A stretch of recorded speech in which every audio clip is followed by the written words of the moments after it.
আপনার ফেভারিট সেলিব্রিটির সব latest update পেতে সাবস্ক্রাইব করুন আমাদের চ্যানেলে আর বেল আইকনে ক্লিক করতে ভুলবেন না।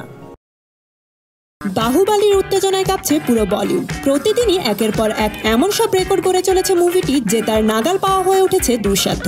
রেকর্ডের পাহাড় করা বাহুবলীকে বরাবর টক্কর দেওয়ার জন্য যদি কেউ থাকে তাহলে তিনি আর কেউ নন, সালমান খান। এবছর ঈদে আসছে সালমানের বড় মুভি টিউবলাইট। বাজরাঙ্গি ভাইজানের পর এটাই কবির খানের সাথে সালমানের আরও একটি বড় মুভি। টিউবলাইটের কাছে এখন একটাই চ্যালেঞ্জ, আর তা হলো বাহুবলীর রেকর্ড ভাঙতে হবে, আর না হয় রেকর্ড গড়ার ক্ষেত্রে এর কাছাকাছি থাকতে হবে। দুটো মুভিকে একই ছকে তুলনা করার যথেষ্ট কারণও রয়েছে, আর তা হলো সালমান হলেন বলিউডের টপ হিরোদের মধ্যে একজন। তার উপর টিউবলাইটের ক্যানভাসও যথেষ্ট বড়।